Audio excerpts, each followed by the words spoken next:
Hey everyone, welcome back to Private Club Radio. I'm your host, Denny Corby. Here we are getting a quick update again from our friends over at the NCA, National Club Association. They always have some cool things going on and trying to help our industry. And that's this, all that, more on the political side. And I will be honest, I am the far from knowledgeable on that subject, but I try to make it a little bit easier, ask the questions, ask to break it down, make it sound, make it a little bit fun and interesting, because it's sometimes not always the most interesting subject. We chat about the club championship conference coming up. That's going to be a lot of fun. But I'm excited to go learn, hang out, and just make some connections. And that's what all these are about. It's not always the topic or subject that you might need or at the moment, but I think it's just fun to go and learn. That's what me and Joe talk about with the NCA a little bit, coming up with their events and conference next year. Going over to the political side, we talk about the Department of Labor and their threshold to go from salary to hourly. Joe will talk about that a little bit more, since he is a lot more knowledgeable and can explain it a lot better, which he will. But talk about the goods, the bads, the pros, the cons, when it takes effect, how it takes effect, and for you all as listeners, depending on what side of the spectrum you are on, whether it's management, if you fall within the threshold, how to have those conversations from both sides of the playing field and how to be proactive about it, because something's going to be happening, whether we like it or not. We also touch on the H-2B visa program, which has to do with workers coming over on visas. That's going to be in our chats. And I totally forgot to mention, coming up on our 300th episode, head on over to privateclubradio.com, sign up for our 300th episode giveaway, giving tremendous prizes, many, many prizes, some really cool things you want to be entered in. Make sure you head on over to privateclubradio.com. You'll see the link. You'll see it right there, right on the main screen. It says, sign up. Register to win. One of those things. You'll see what I mean. You'll see a prize emoji. You're picking up what I'm putting down. But anyway, enough of me speaking. Let me pass it over to the man who knows a ton more than I do about everything I just tried to say. The big cheese at the NCA, Joe Trauger. So what is going on? How are things? Things are going great. We've got a new conference coming up next week, and really looking forward. We're looking forward to seeing you there, and looks like we have a good group assembled. This is our inaugural championship club conference, and we have some fantastic speakers lined up. And so we'll kick things off, or I will kick things off, right away in the morning. I'll be joined by Tom Wallace, who's with Copland, Keebler and Wallace, and also a board member of the National Club Association.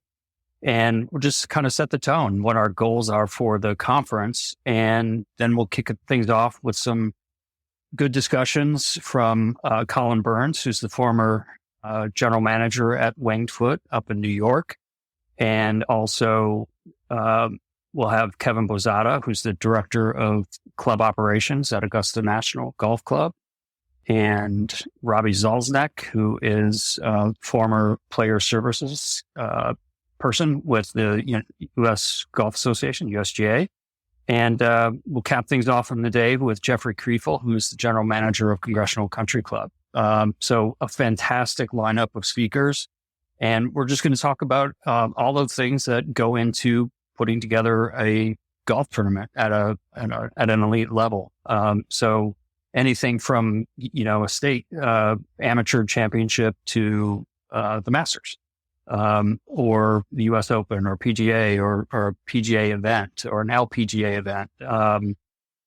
So it's going to be a great conference. I'm excited about it. I know it's caused a buzz within the community, and we're looking forward to kicking this thing off and building it to be even bigger and better next year. So, but we got to get this first one off the ground first.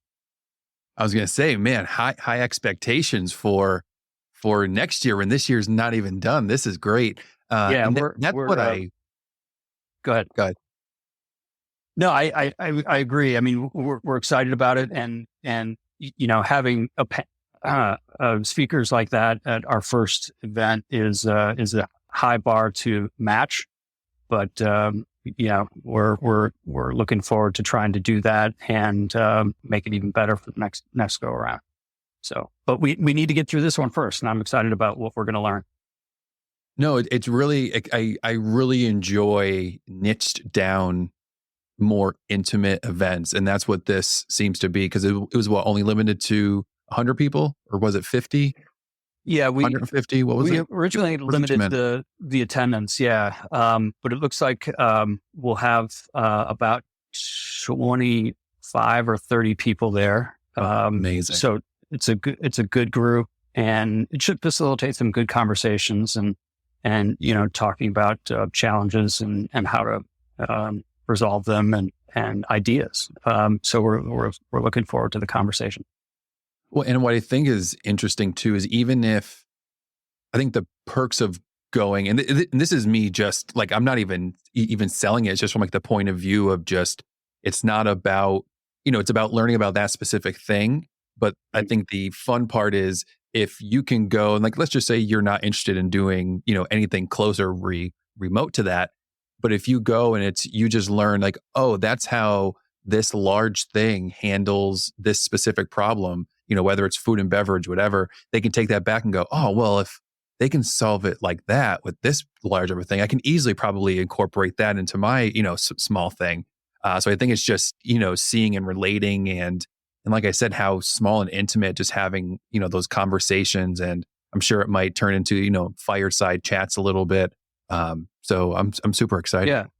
Well, and I think that the lessons folks can take away from a conference like this really go beyond that elite level tournament that we're really kind of focused on, because every club that has golf will do member tournaments, whether it's a member guest or a member or their club championship, or chairman's cup, whatever it is. And there's little things that clubs can do to make those events really special for their members. And, being able to learn from an environment like this, and the things that folks do for the elite players, again, whether it's PGA, LPGA, or, any other tour, they can bring those things home and make it extra special for their members. And one of the things that we really wanted to get at here, we made this conference available to not only the professionals, the general managers and head pros and that group, but we also opened it up to board members, because really at the end of the day, if a club decides that they're going to host a championship, at whatever level, the board's really the one that makes the decision to hand over their course, or, one of their courses in their facility, to that tour for holding that event. And so by learning about what exactly that entails, board members can make a more informed decision about, whether or not they want to hand over their facility for a week, and everything that goes into it, whether it's course preparation and, all those. There's so many things that go into these type of events that, we're really just scratching the surface with this initial event, and kind of doing broad strokes on the whole package. I think where we have opportunities in the future is really kind of dig down deeper into these things, and those little extra special things that clubs can do to, make the players that are arriving for the week, feel at home and have a great experience. And like I said, those things translate into how you can hold tournaments, at your club, even just for members. So there's a lot to learn from it. And I keep saying it, but I'm really excited about, to see how things go. And, like I said, planning for, this to be a recurring event on the calendar. And I think what's awesome as well, and what the theme I'm getting away from is, also the connections and the networking this is going to have, because, let's just say you're working on something, and it's a your own small club event, but you're hanging out with so and so, and they happen to have a connection to sponsor or something. I just think it's going to be so much fun. I'm so excited. The potential. Yeah, that's one of the things that we try to do for all of our events is really have a kind of good curated experience and be able to foster that networking and connections. Whether it's, an event like this, or our national club conference, that we do in the spring every year. The events are really meant to be, prime opportunities for networking and just getting together and having conversations and being in community. I've said in the past, the National Club Association is not unlike a club in the sense that, we're building a community and we learn from each other. And, it's nice to be in that community for an event and socialize and learn. I will say I attend a lot of conferences in different capacities. And what I really enjoyed, for my first time at the NCA conference last year was how everybody and everything is in the same room. And to me, from my point of view, just looking in and observing, I feel like this creates such a better bond and connection with not just the attendees, but also the sponsors and vendors who are also in the same room. Right. That opens up, it's about the connections and the people, and just having everybody in the same room, I just think opens up the doors of communication to where hopefully the sponsors and the people, supporting and doing things are also paying attention to what's being talked about. I think it just opens up the doors of conversation. So now when, we all have that awkward, like walk by a booth or just standing there and not sure what to do, it just opens up like, oh, wasn't that a cool idea? And it's like, oh yes, at least it just opens up the doors of communication. Right. That really enjoyed the connection. Yeah, I agree 100%. And that's why we're going to continue that tradition. And it also opens up, I think, an opportunity for vendors, sponsors to hear firsthand, the things that the club professionals are talking about and what they might be concerned about. And so I think that's a benefit for our sponsors and vendors as well to be in the same room. And that's, like I said, it's been a tradition and it's something that we're definitely going to be continuing in the future. We have our conference scheduled at PGA Frisco down in Texas next April 28th through the 30th. And, we're in the process of putting together the speakers and the events and all that kind of stuff. But I think we're going to try some new events this year or next year, I should say. And I think it's going to be fun. I'll be totally honest. That's sort of the reason why I'm coming to the championship conference is I know I'm never, ever going to host a club, but just to go and just be, understand the little intricacies and little details, like, oh, I never realized that's what goes into it. Or that was an interesting problem. What a crazy solution. Right. Just understanding and hearing the stories and the point of views and perspectives.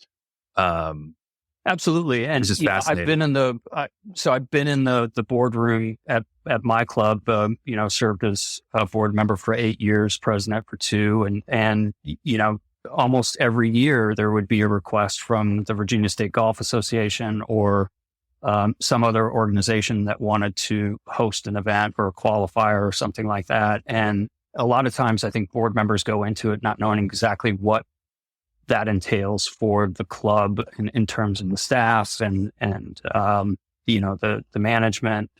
So that's again kind of why we wanted to offer this up for board members as well, so they can have a clearer window into exactly what that decision means. I like it a lot. I know we were last episode, a few episodes ago, we were talking about the Department of Labor. What's going on there? So, we're taping this on November 7th, and it is an important day because November 7th is the filing deadline for comments to the Department of Labor on the overtime threshold. And just by way of just a brief background, the overtime threshold is that minimum amount that you need to pay someone in their salary or wage in order for them to be even considered an exempt employee. And, there's duties tests that come along with that. Are they acting independently? Do they have, autonomy? Those types of things. Do they supervise staff? Those types of things.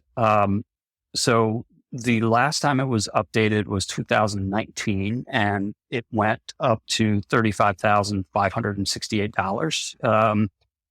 And the Department of Labor has put out a proposed rule to increase that threshold up to $55,000 and change, and potentially up to $60,000 and change.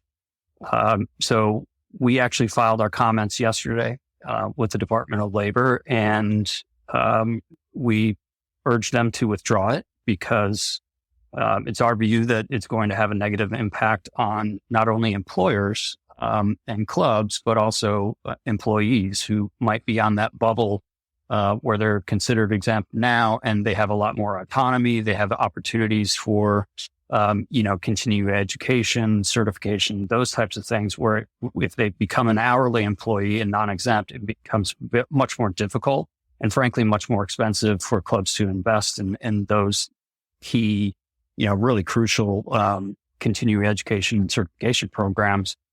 So we highlighted that as an issue, but it also has the potential for creating the exact opposite effect the Department of Labor is trying to get at, which is, ostensibly what they want to do is increase worker income.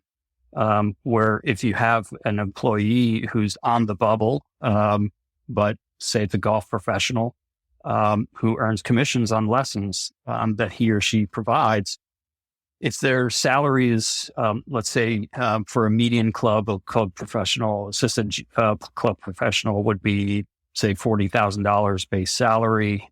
They might earn, $5,000, $6,000 in commissions over the course of a year. Under the rule, that employee is now going to be non-exempt, or would be non-exempt, meaning that the club would then really, because they try to keep a pretty firm handle on labor costs.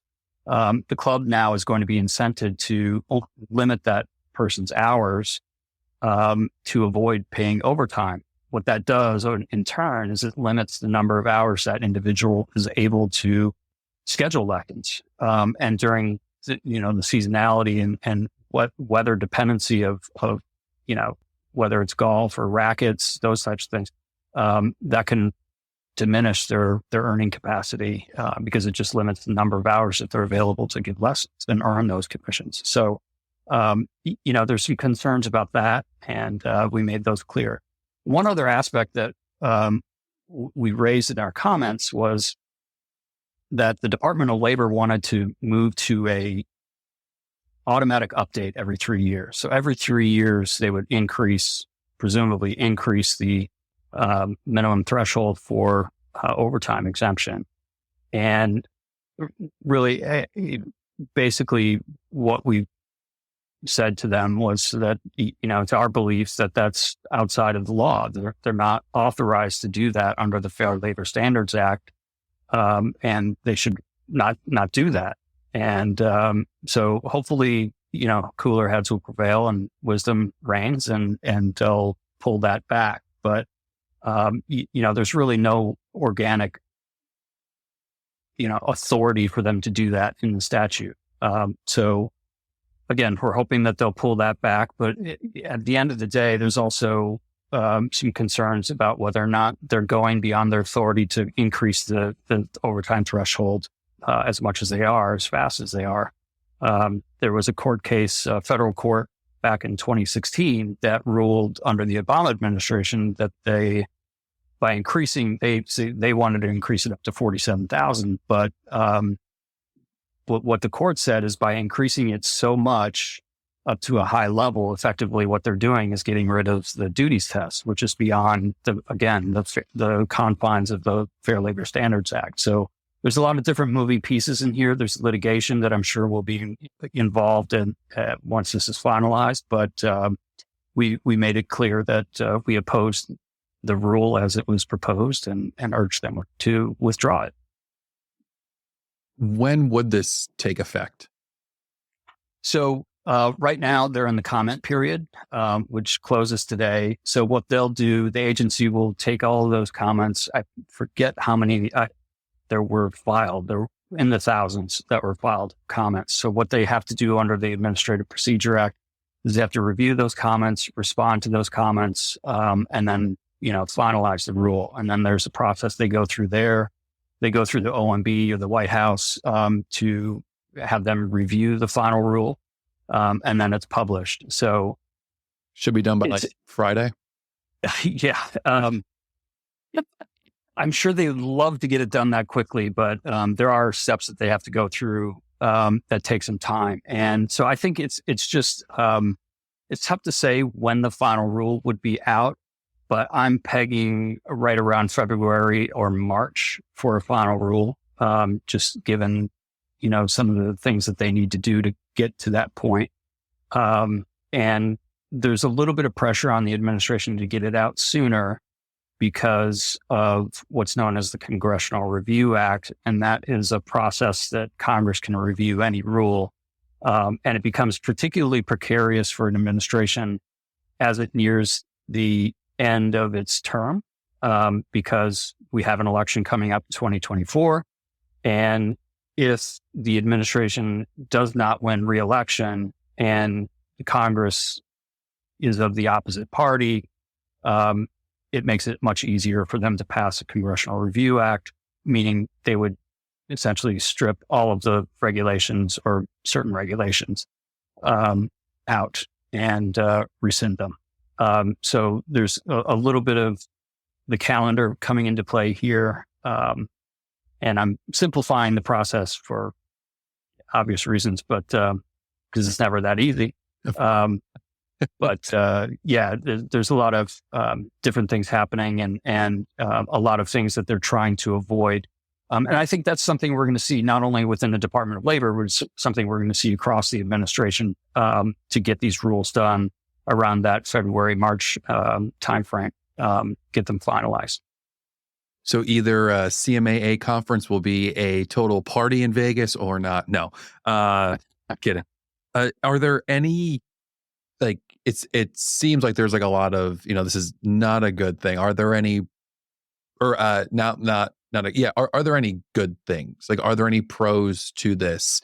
Let's just say, this does get passed, are there any pros to look for, how is this? Or could it be beneficial, if anything?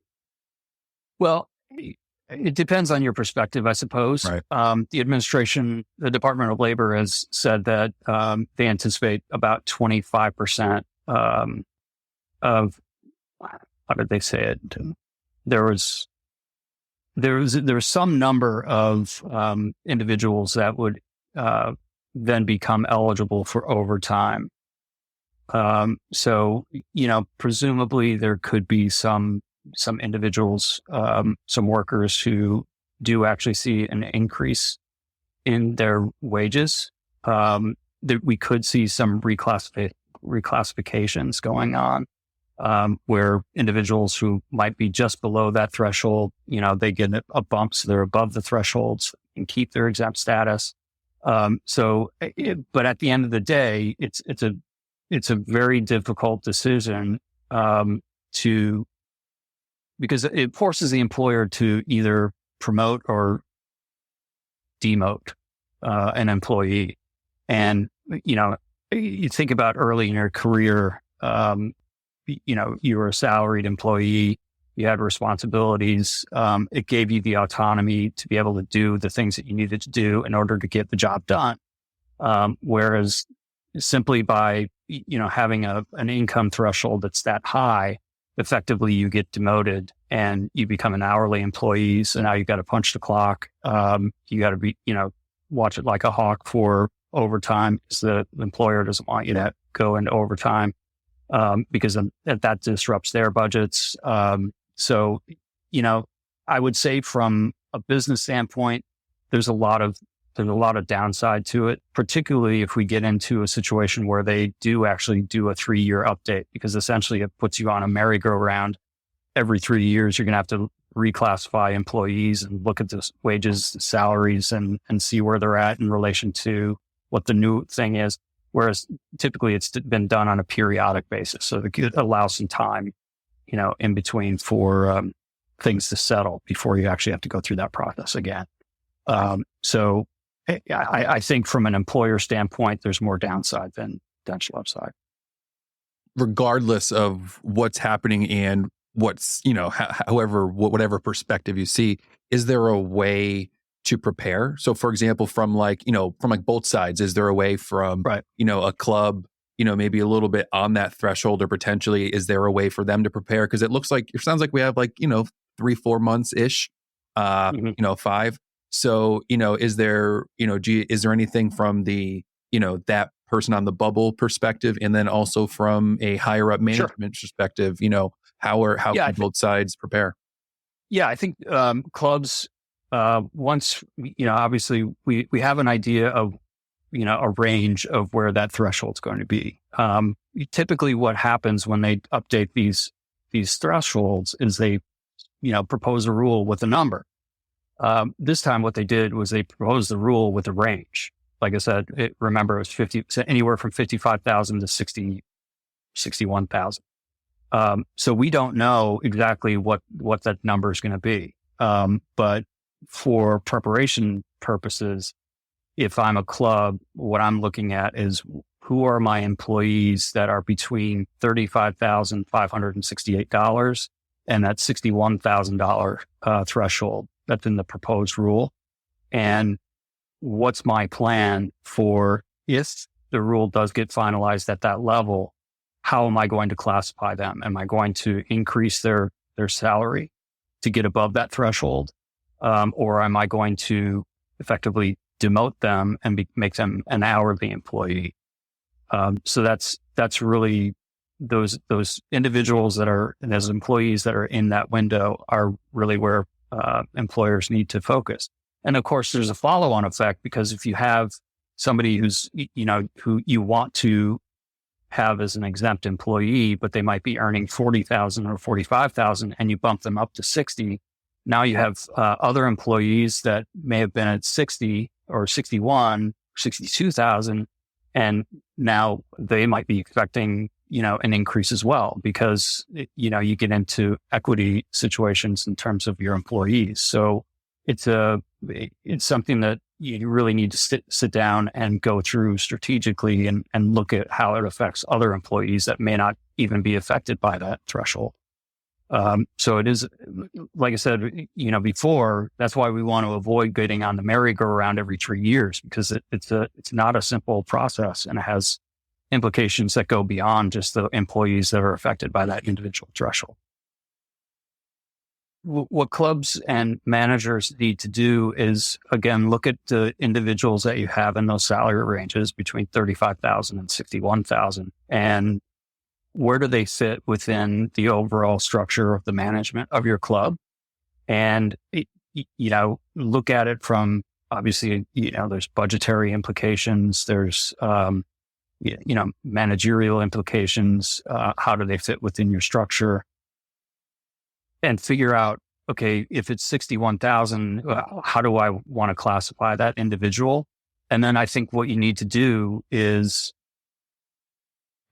start having conversations with your employees and talk to them about the changes that you're being forced to make, because these are not things that you're doing voluntarily. You have to do them under the Department of Labor's regulations. So, that just kicks off a lot of conversations that managers are going to have with their employees that are within that range. Gotcha. So, but for employees, it's sort of a situation where you just have to see how things shake out. Yeah. There's not really any, go and start that conversation. So it's, if you're or potentially, if you're, in the management position, starting to look at it and have those conversations with those people. And if you are on that bubble, then it's having that conversation and being proactive and going to the manager or whoever and going, hey, heard about this thing. what are we doing here? Yeah. Right. Yeah. I mean, and that's, No surprises. Definitely, definitely would encourage folks to have that conversation. If they're in that position. Well, and it's, hey, like talk to your spouses and, what are their companies and employees doing also? Yeah. It's a big ripple effect. Yeah. Yep. It is going to affect a lot of people. Anything else going on for November in terms of anything in your neck of the woods? What's happening in Washington in November? Lots of stuff. We know we're still in the process of trying to figure out how the government's going to be funded. House Republicans met this morning to talk about that and their approach. The Senate is basically going to jam the House and pass a continuing resolution. And the House is going to have to figure out what they want to do. So yeah, we're in for some interesting times because the government, if they don't get a deal, shuts down in 10 days on November 17th. So, we're back into the frying pan, as they say.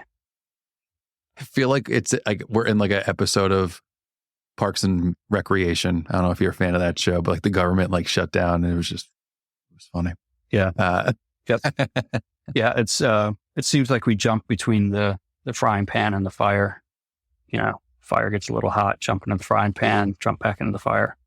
It's, so yeah, we'll see how things play out. But, we have a new speaker and he's got a challenge ahead of him. The administration did just announce that they're adding 64,000 supplemental H-2B visas. So we'll get a word from them on how they're going to allocate those. And so that's an important development just recently. So the H-2B program is a program for essentially guest workers from outside the U.S. To come in on a seasonal basis. So, whether it's the first part of the year or the second part of the year. They fill jobs from anywhere from, back of the house, greenkeeping, front of the house, wait staff. So it's a way for clubs, it's a program that clubs use to supplement their workforce every year. And would that also apply? I'm just ignorant. I just don't know anything. Would that also apply to like management positions and like GM positions? Like, would they also need that particular visa? No. Or okay? No. This is really for the sort of essential worker skill level. Gotcha. Management would be a different kettle of fish. So that person, if they were killer, wouldn't be able to necessarily like move up though with that particular visa. Like they would have to like stay just. No, they're approved for a particular job. Gotcha. So, yep. But it's a big program for it is an important program for clubs, and so it's something that we keep an eye on. And there's some possibility of some changes to the H-2B program within the confines of the statute, but it's unknown at this point, given where things are at with the appropriations process. Because if anything were to happen, it would be on the appropriations bill that moves through. And when would that happen? Like what's the timeline for that? Well, it's all wrapped up in the discussions on how the government funds itself. Gotcha. So we'll have more clarity when they figure out how they're going to do the continuing resolution and or permanent fundings for the various agencies. Going to be interesting. I wish I had a better answer. I guess no. I mean, it sounded good. As often is the case, it's the government, so we don't always have great answers. So hopefully by like Friday. Well, a couple of weeks, yeah. That's a couple of weeks. No, we'll give them some time. Give them some time. All right, sir. It is November 7th. I will see you soon at the championship conference. Excited to come down and Look forward to seeing you. Learn everything there and report them back on it. But you have a fantastic day. Thanks. Hope you all enjoyed that. I love talking to Joe. Such a good guy. Head over to nationalclub.org to learn more about the NCA if you don't know about them, and or Championship Club Conference. They're a good group of people. Hope you all got some nuggets, some information, enjoyed the content. If you did, please share it with somebody. Follow, subscribe. It helps more than you know. It's not goodbye. It's until next time. Catch you on the Liberty Flip.